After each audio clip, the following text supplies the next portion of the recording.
오늘 주신 말씀을 통해서 애굽의 성공과 비결이라는 제목을 가지고 말씀을 함께 나누고자 합니다. 한 사람 한 인물이 어떻게 성공하고 또 한 사람 한 인물이 어떻게 위대해지는가 하는 것을 우리는 가만히 그 내역을 들여다보면 그 안에는 그 삶의 인생의 스토리가 있습니다. 때로는 고난이 있고, 때로는 역경이 있고, 때로는 실패와 좌절이 있고, 때로는 슬픔과 고통이 있습니다. 현재 미국에서는 제46대 대통령을 뽑는 지금 선거가 지금 진행 중에 있습니다. 개표가 거의 끝나가고 있습니다. 아무래도 조 바이든 씨가 이제 대통령이 될 수 있는 가장 큰 유리한 그 고지에 지금 도달한 것 같습니다. 미국의 최연소 상원의원을 했습니다. 37세 했죠. 아마 대통령 후보자로 가장 가까이 할 수 있었던 그런 인물이기도 했었습니다. 그러나 그는 결코 그렇게 인생이 쉽게 만만하지가 않았습니다. 상원의원이 되자마자 교통사고로 결국 부인과 그리고 딸이 교통사고로 숨졌습니다. 두 아들을 낳았었는데 한 아들은 뇌종양으로 또 사망을 해버렸습니다. 참 인생의 굴곡을 겪었던 사람입니다. 이 조 바이든 대통령 당선자는 캐톨릭 신자입니다. 또한 낙태를 찬성했던 옹호론자입니다. 그래서 캐톨릭 교회에서는 성찬이 거절당했습니다. 낙태를 옹호하는 자는 성찬에 참여할 수 없다. 그래서 성찬을 거부당하기도 했습니다. 재혼을 해서 이제 아이를 낳았는데 아이 하나가 남았고 두 번째 부인한테서 둘을 낳아서 세 자녀가 있었는데 이 세 자녀는 모두 다가 바로 유대인과 결혼했습니다. 그래서 며느리 하나가 유대인이고 딸 둘이 사위가 유대인입니다. 이렇게 해서 유대인주의자입니다. 어쨌든 그와 같은 경력을 가지고 있는 사람인데 이제 늦게 정말 나이가 그렇게 나이가 들어서 정말 대통령이 되리라고는 꿈에도 생각하지 못했죠. 그렇지만 어쨌든 하나님께서는 오랜 삶의 인생을 통해서 그를 대통령으로 이끌어가는데 훈련을 시킨 것 같아요. 앞으로 미래에는 어떠한 대통령이 될지 우리는 지켜볼 수밖에 없습니다. 저는 그런 것을 보면서 성경에서 하나님께서 어떻게 그 젊을 때부터 어릴 때부터 하나님께서 이끌어 가시는 그 인물 중에서 아주 대표적인 세상으로 말하면 가장 성공한 가장 비천한 그리고 이방인의 삶에서부터 성공한 사람의 케이스 중에서 바로 이 요셉의 생애를 살펴볼 수가 있겠습니다. 요셉은 히브리 사람입니다. 유대인이죠. 히브리 사람. 그런데 어떻게 애굽으로 가서 그가 약관 30세에 총리가 될 수 있었을까? 그것이 바로 오늘 우리가 살펴보고자 하는 내용 중에 하나입니다. 요셉의 세상 말로 하면 출세하고 성공한 사람이죠. 그래서 요셉에 대한 모습들을 살펴보고자 하는데 한 가지 미국에서도 제40대 미국 대통령이 바로 존 F 케네디입니다. 당선했을 때 나이가 40세였습니다. 가장 젊은 40대의 혁명을 일으킬 수 있는 사람이다. 이렇게 해서 아주 굉장히 이 미국을 새롭게 만들고 앞으로 새로운 방향으로 이끌어갈 사람이라고 지도자로 해서 그 케네디의 인기는 세계적인 스타의 인기 못지 않았습니다. 케네디의 그 머리 모양, 그 머리 헤어스타일을 따라서 세계 젊은이들이, 미국의 젊은이들이 그 헤어스타일을 하기도 하고 했던 것들이 바로 케네디 대통령 때 있었던 일입니다. 지금부터 지금 요셉의 얘기는 지금부터 한 4,500년 전의 이야기입니다. 참 오래된 얘기지만 어떻게 한 사람의 생애를 이렇게 자세하게 이렇게 기록해 놔줄 수가 있을까? 우선 요셉의 삶의 배경을 보면 그 가정사를 들춰보면 그 가정에 있어서 그 아버지였던 야곱이 그의 형 에서와의 싸움에서 서로 장자의 권리를 빼앗고 아버지의 축복권을 빼앗고 이런 것들을 형제간에 서로가 이런 극심한 이런 그 축복권 때문에 결국은 나중에는 형의 미움을 받고 결국 그는 삼촌 라반이 있는 저 하란 땅으로 멀리 결국 가게 되었습니다. 도망가게 되었습니다. 형이 죽이려고 하니까, 에서가 죽이려고 하니까 결국 도망갔습니다. 도망가서 살다가 그곳에서 이제 삼촌의 집에서 이제 짐승을 키우고 거기서 삼촌의 집에 얹혀 살았습니다. 외삼촌 집입니다. 외삼촌 집. 어머니의 오빠의 집이죠. 그곳에서 살다가 그 집에 있는 두 딸과 결혼을 하게 되었습니다. 예전에는 그 시족사회, 부족사회이기 때문에 흔히 이렇게 가까운 근친 간의 결혼이 늘 있었던 거죠. 왜? 믿을 수 있는 것은 혈족뿐이니까.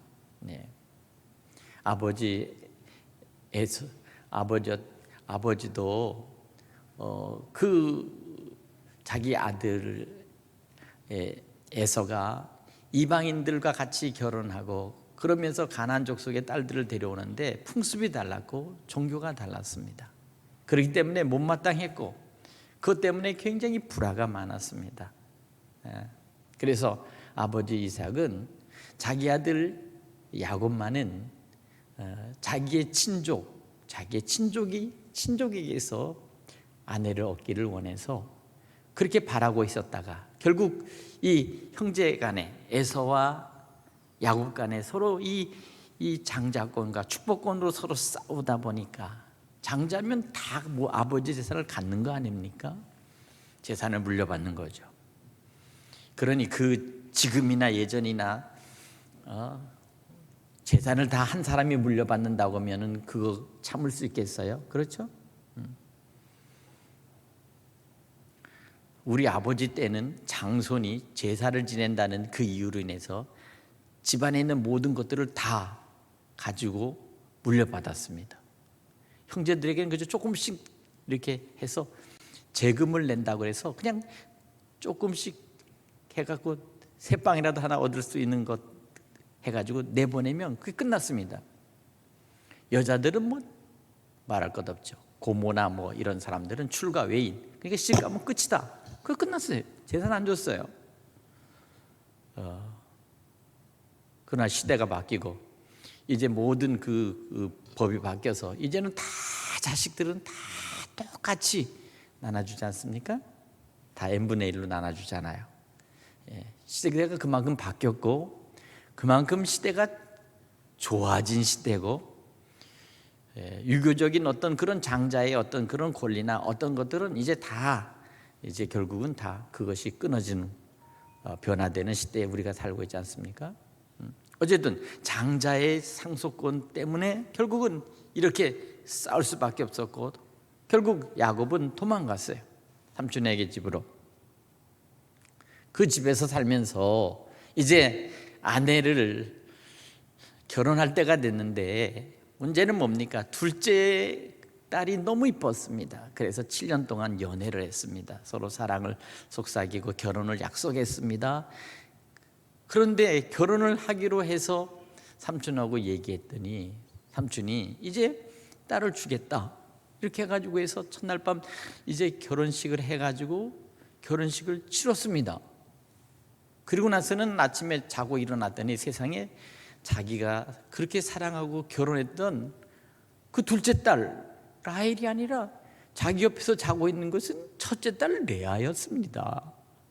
그러니 얼마나 기가 막혔겠어요. 예?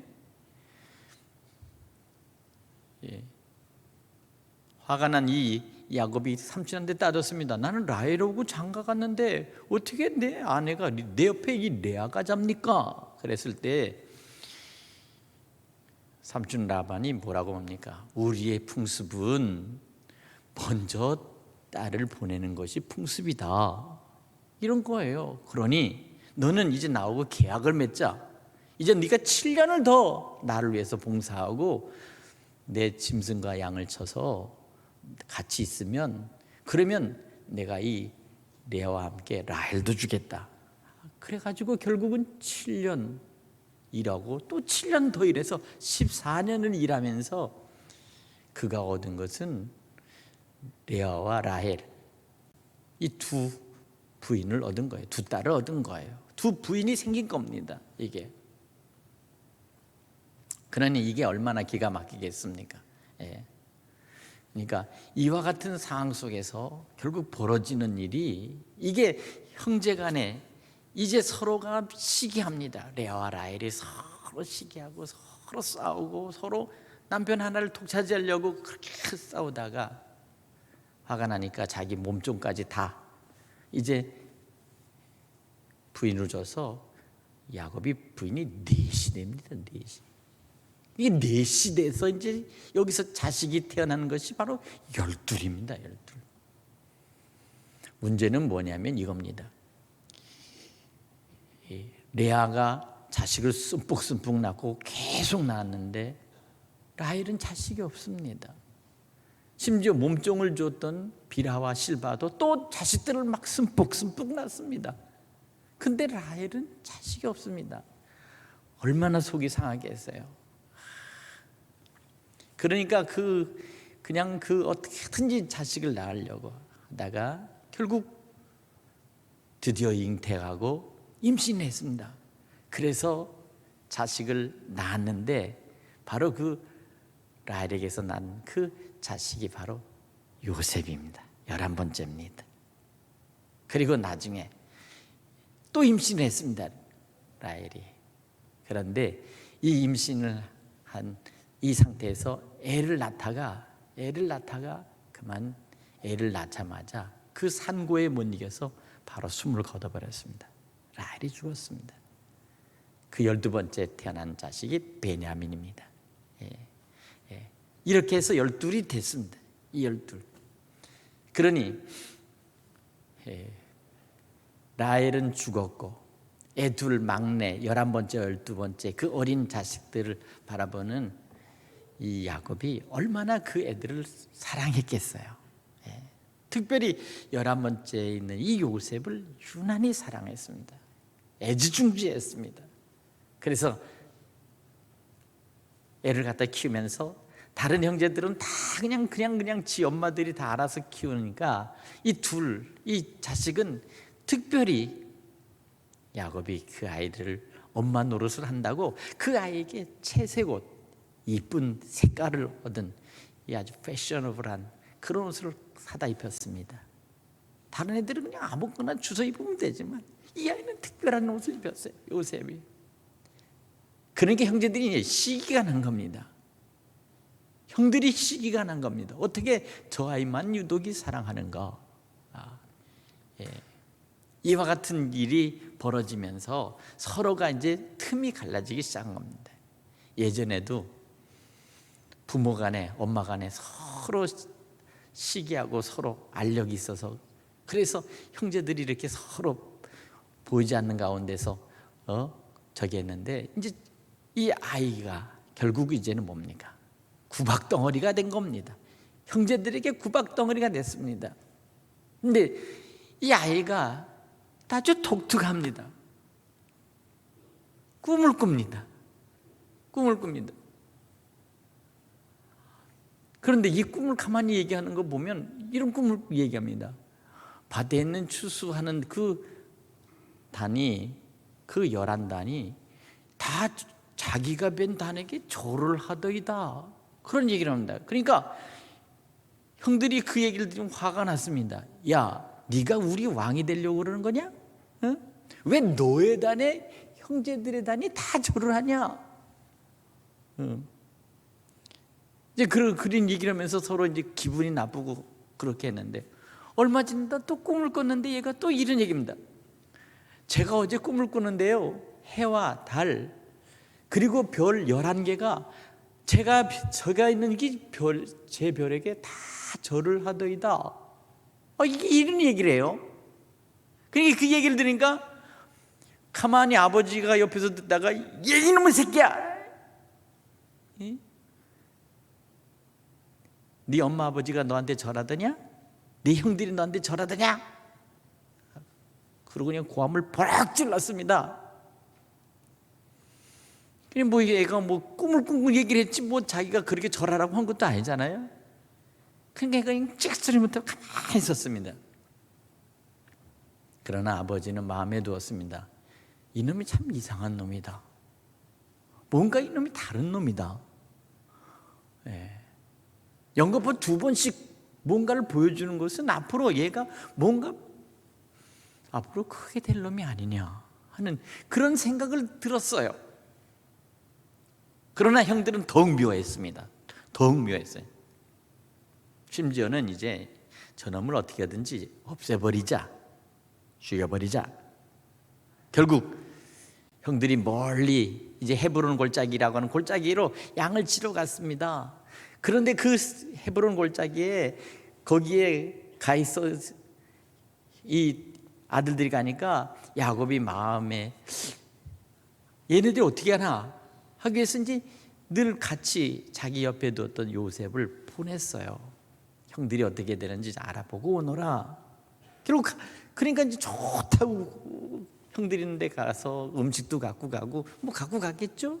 갖고 가서 형하고 형님 하고서 가니까 멀리서 보더니 저 꿈꾸는 자가 온다. 꿈꾸는 자가 온다. 저 녀석. 이번이 기회야. 그러니 아예 이번에 잡아 죽이자. 기회는 이번뿐이다.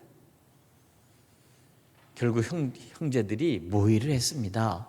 그리고 나서 어떻게 합니까? 잡아서 웅딩이다가 집어쳐넣습니다. 일단 잡아서 틀림없이 그랬을 거 아니에요?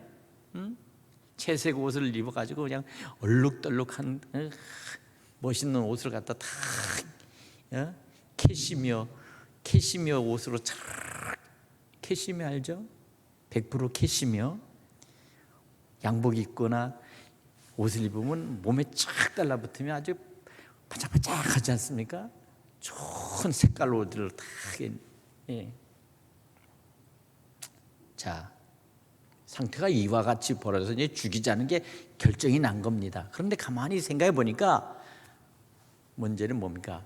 그 큰 형의 루벤이 이거 아무래도 안 되거든요.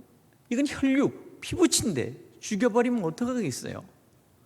이걸 어떻게든지 동생의 마음대로 돌이키려고 애를 쓰고 눈치를 보는데 애들이 워낙 완강합니다. 왜? 평생에 맺힌 게 있으니까. 그러니까 이번에 아직 죽여버리자 이렇게 했습니다. 그리고 나서는 형이 잠깐 어디를 간 사이에 제일 맏형 루벤이 잠깐 사이에 드디어 이제 실행하기 시작했습니다.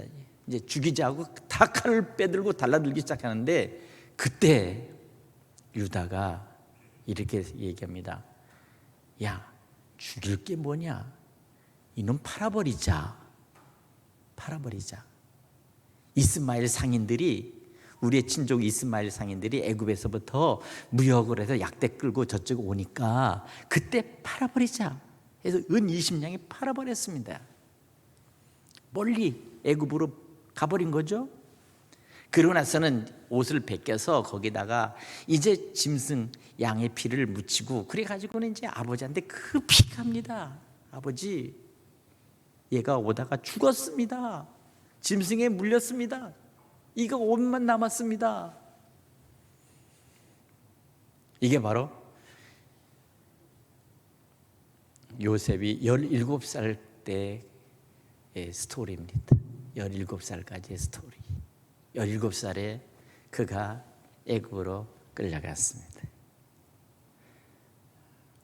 그리고 나서는 보디발의 장군의 집에 가서 1년 동안 가정의 총무로 일하는데 워낙 명석하고 워낙 똑똑하니까 귀여움을 받았는데 결국 거기서 보디발의 아내가 그냥 너무 잘생겼어요. 아이돌, 요새 아이돌 있잖아요. 잘생긴 남자의 미소년, 이리 봐도 이쁘고 저리 봐도 이쁘고 젊고, 그러니까 계속 유혹을 합니다. 나와 같이 자자, 나와 함께 하자. 아무도 없을 때마다 너 내 방으로 와라. 못 견디는 거죠. 요셉이 말합니다. 다른 이 집안에 있는 모든 것은 다 제게 맡겼지만 당신만은 안 됩니다. 당신만 안 됩니다. 그러고 거절을 했습니다. 그리고 나서는 결국 어떻게 했습니까? 화가 났죠. 그러니까 지금 이놈이 나를 갖다가 나를 범하려고 한다. 그리고 소리를 떼떼 지르니까 그냥 사람들이 잡아다가 아마 반 죽였을 겁니다. 아주 무자비하게 두들겨 팼겠죠. 그리고 남편 보디발에게 거짓으로 누명을 뒤집어 씌웠습니다. 그리고 감옥에 들어갔습니다. 이제 그러니까 얼마나 화가 났겠어요. 이놈 새끼, 너 이제 한번 고생해봐라. 그것도 집어넣는 게 뭡니까? 보디발이 직접 관장하는 그 왕의 그 감옥, 오늘날 말에 정치범들만 집어넣는 그런 감옥입니다. 잡범들이 아니라 거기다가 집어넣습니다. 그래가지고 거기서 억울하게 거기서 무려 13년 동안이나 거기서 감옥에서 썩었습니다. 생각해 보세요. 17살에 들어가서 30살까지 13년 동안이나 썩었어 거기서. 근데 놀라운 사실은 바로 그겁니다. 하나님이 그곳에 집어넣는 그 이유는 장차 하나님께서 크게 쓰시려고, 하나님께서 연단의 그 풀무불 속으로 집어넣은 것입니다. 사드락과 메삭과 아벳노고가 그들이 다 풀무불 속에 던져지고, 다니엘이 사자굴 속에 던져지고, 그 속에서 그들은 믿음을 지키고 신앙을 지키고 오직 하나님을 바라보면서 그들은 기도하며 끝까지 견뎌나갔을 때 하나님께서는 그들을 사용하셨듯이 요셉의 생애 속에서 바로 그와 같이 인생의 가장 쓰고 고통스러운 감옥에서 그는 거기서 시간을 보내면서인데, 문제는 뭡니까? 하나님이 언제나 그와 함께 하셨다는 사실입니다. 성경이 이렇게 말합니다. 하나님이 요셉과 함께 하심이라. 믿으십니까? 오늘 이것입니다. 그의 인생의 삶에서 어떠한 기회, 어떠한 인연, 어떠한 사건이 그를 그곳에 빠뜨린다 할지라도 우리 믿음의 사람들은 언제나 생각이 됩니다. 이 내가 처한 지금의 가장 큰 고통과 가장 큰 이 아픔과 고난은 하나님께서 내게 인생 속에서 가장 나를 훈련시킨 후에, 정금같이 훈련시킨 후에 하나님을 나를 가장 귀하게 쓰시고 하나님의 뜻을 이루기 위해서 나를 훈련시키는 것이다. 이와 같은 믿음을 가지고 모든 것들을 판단하고 그 속에서 하나님의 은혜를 구하고 끝까지 믿음으로 인내하여 하나님의 뜻을 이룰 수 있는 그러한 참된 신앙, 참된 믿음, 하나님의 보이지 않는 그 손길 속에서 하나님의 계획에 합당하도록 우리는 삶의 노정과 삶의 목표를 정해야 된다는 사실입니다. 많은 사람들은 왜 나를 세상 속에 루저로, 실패자로, 나를 갖다 이 고난 속에서 불행자로 그렇게 나를 만들었는가 하면서 때로는 부모를 원망하고, 때로는 형제들을 원망하며, 때로는 세상 속에서 이 사회의 구조를 원망하면서 그렇게 살아가는 사람들이 얼마나 많습니까? 우리 믿음의 사람은 언제나 하나님의 뜻 안에서, 하나님께서 계획하시는 그 계획의 은혜 속에서 모든 것들을 생각할 수 있기를 바랍니다. 그것이 바로 믿음의 눈을 감는 것이요, 하나님의 음성에 귀를 기울이는 것입니다. 이 고난과 이 역경 속에서 하나님께서 반드시 나에게 길을 내시고, 하나님께서 나에게 미래를 향하여 나갈 수 있도록 하나님께서 나에게 새로운 꿈을 허락하신다. 바로 이것이 바로 요셉의 삶 속에서 나타나는 것입니다. 이것을 알아차리는 것이 지혜요, 이것을 알아차리는 것이 바로 하나님의 은혜입니다. 믿으십니까? 예. 지금의 우리의 처지에는 다 동일합니다. 누구나 이 코로나 팬데믹을 통해서 피해갈 수 없습니다. 또한 어느 나라나 예 없이 우리에게 지금 이 어려움이 당하고 있습니다. 애굽에서 나타났던 7년의 풍년과 7년의 흉년이 터졌을 때도 바로 그와 같은 상황이었습니다. 바로 그 속에서 하나님께서는 바로 요셉을 준비하고 계셨습니다. 감옥 속에서 술관원이 둘이 잡혀왔습니다. 하나는 떡을 굽는 관원과 하나는 술을 빚는 관원이 왕 앞에서 미움을 받고 감옥에 들어왔어요. 아마 식탁에서 왕을 대접하다가 그만 실수를 했나 봐요. 그러니까 술 맡은 관원도 들어오고, 떡을 구워서 왕에게 대접하는 그 관원도 들어오고, 둘 다 요리사죠. 근데 그들이 꿈을 꿉니다. 그 꿈을 꾸는 것을 요셉이 듣고 나서는 해석합니다. 당신은 3일 후에 왕이 부르실 것입니다 하고 그에게 얘기하고, 또 한 사람에게는 당신은 3일 후에 왕에 의해서 당신은 죽음을 당하고 나무 위에 걸릴 것입니다. 결국 그것이 어떻게 됐습니까? 그대로 이루어졌습니다. 술 맡은 관원은 3일 후에 왕의 불림받고 다시 왕궁으로 들어갔지만, 떡을 만들고 음식을 만들던 그 요리사는 왕에게서 처형을 당하고 죽음을 당했습니다. 그러고도 세월이 오래 지났습니다. 문제는 어느 날 갑자기 바로의 그 머릿속에서 갑자기 이상한 문제가, 꿈이 꾸어졌습니다. 바로가 꿈을 꿨습니다. 싱싱한 이 벼이삭이 막 자라서 자라는데 그것이 추수가 돼서 알곡으로 7단이 확 해서 너무 좋아서 바로가 꿈속에서도 너무 기뻤습니다. 그런데 갑자기 파리하고 쇠퇴하고 그 이삭이 난 거치는 것들이 갑자기 나와서는 그 잘 익은 이삭단을 갖다가 갑자기 삼키더라는 거예요. 이게 무슨 일이냐. 그러고 나서는 그 다음날 또 잠을 자는데 또 꿈을 꿨습니다. 실한 암소 7마리가 풀을 뜯고 참 자라고 너무도 시대여서 너무도 보기가 좋으니까 참 좋았는데, 갑자기 파리한 암소 7마리가 나오더니 그걸 잡아먹더라는 거예요. 이 뭔가 문제가 있다. 똑같은 7 두 번의 연거 벗긴 이것 때, 그러니까 이것을 해결해야 되겠다 하고서는 사람들을 불러서 묻습니다. 내가 꿈을 꿨는데 지금 이거 이상한 꿈을 꿨다. 그러니 애굽에 있는 모든 술사, 점쟁이, 그리고 뭔가 알고 있는 똑똑한 어떤 현학자들, 이런 사람들 다 불러오너라. 그리고 얘기를 듣습니다. 내가 꿈을 꿨는데 너 한번 얘기해봐라. 내가 무슨 꿈을 꿨는지.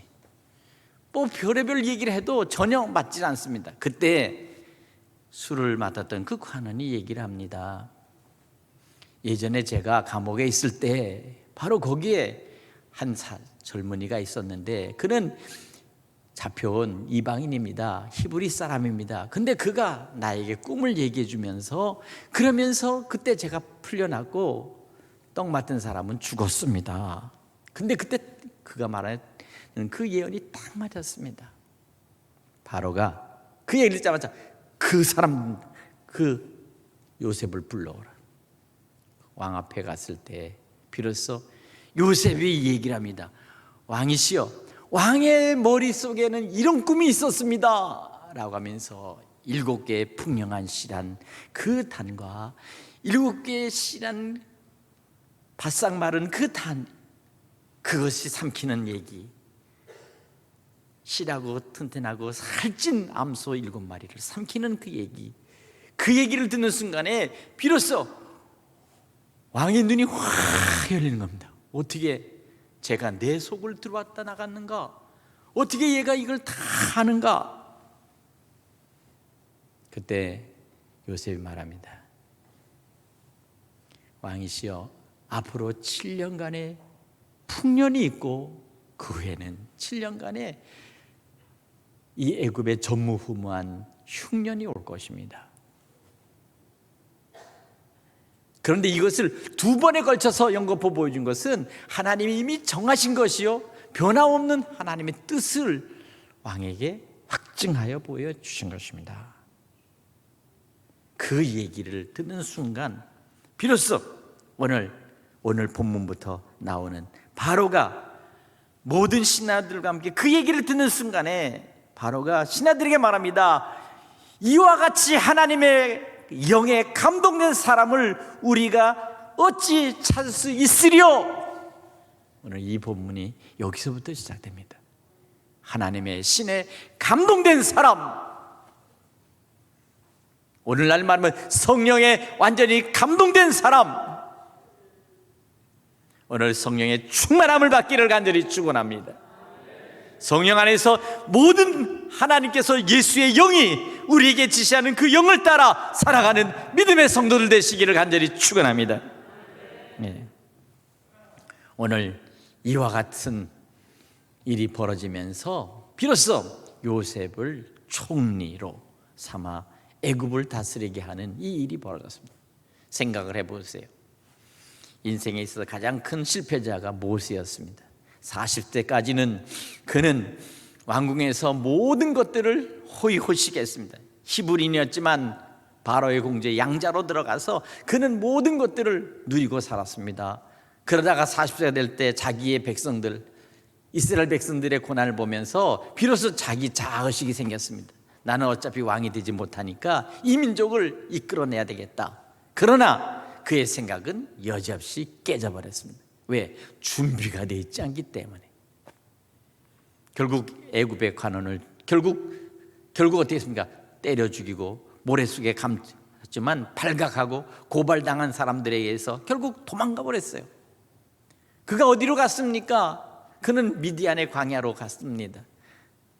그리고 거기서 80세가 될 때까지 40년 동안이나 그는 그곳에서 양을 치고 소를 쳤습니다. 그가 어디를 갔겠어요? 미디안 광야에서 저 시내 광야로, 시내 광야에서 호렙산으로, 호렙산에서부터 저 가나안 땅까지 가는 그 지역까지 갔다 양들 몰고 갔다가 왔다가 40년 동안이나 그 짓을 했습니다. 왜 그렇게 했을까요? 하나님께서는 이스라엘 백성들을 장차 그들이 홍해를 건너서 이제 그들이 가나안 땅까지 갈 때 그 길을 이끌어갈 그 모든 안내자로서, 그리고 그들을 이끌어갈 지도자로서 하나님께서는 그 광야에서 40년 동안 모세를 훈련을 시키고 그리고 그를 준비시켰다는 사실입니다. 광야의 삶을 어떤 것인지, 그들이 가야 될 것이 어딘지, 그리고 그들이 가야 될 방향이 어딘지를 아무도 모르는데 하나님께서는 모세를 통해서 그 40년 동안 양들을 몰고 가고 오고 가고 오는데, 모세는 그때 자기는 인생의 실패자요, 나는 이제 완전히 끝나버린 인생이라 할지라도 하나님은 언제나 그 고통과 그 젊음의 모든 것들이 소진되는 그 상황 속에서도 하나님은 미래를 향하여 예비하고 준비되고 또한 앞으로를 나갈 수 있도록 하나님의 계획 속에서는 한치의 오차 없이 준비되고 있었다는 사실을 믿으시기 바랍니다. 지금의 우리의 삶이 이와 같을진데 우리의 남은 생애와 남은 시간이 우리가 만일 주님의 뜻을 합당하게 다시 구별하고 우리가 거룩한 것에 소망을 두고 하나님의 선하신 목적을 위하여 남은 생애를 우리가 준비한다면 하나님께서 반드시 저와 여러분에게 미래에 대한 하나님의 계획을 열어 보이실 것입니다.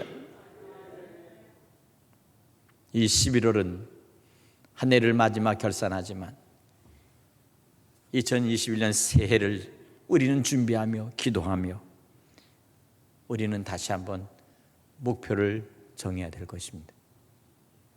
여기까지 한 해의 목적이 왔다면 2021년 새해는 우리가 어떻게 해야 될지 우리는 다시 한번 우리의 삶의 깊은 이 고난의 팬데믹 속에서 우리는 다시 한번 하나님의 뜻을 구하고 기도하며 이 팬데믹 이후에 우리가 나갈 길을 다시 한번 새롭게 우리의 삶의 노정을 정리하는 그런 믿음의 눈, 꿈의 눈을 가질 수 있기를 주님의 이름으로 축원합니다. 꿈대로 될 수 있기를 주님의 이름으로 축원합니다. 믿음대로 될 수 있기를 주님의 이름으로 축원합니다. 말씀이 여러분들을 이끌어 가시기를 주님의 이름으로 축원합니다. 반드시 우리는 이와 같이 하나님의 뜻이 하늘에서 이루는 것처럼 우리에게도 이루어지기를 간절히 소망하는 우리 천안대성의 성도들 될 수 있기를 간절히 축복합니다. 기도하겠습니다.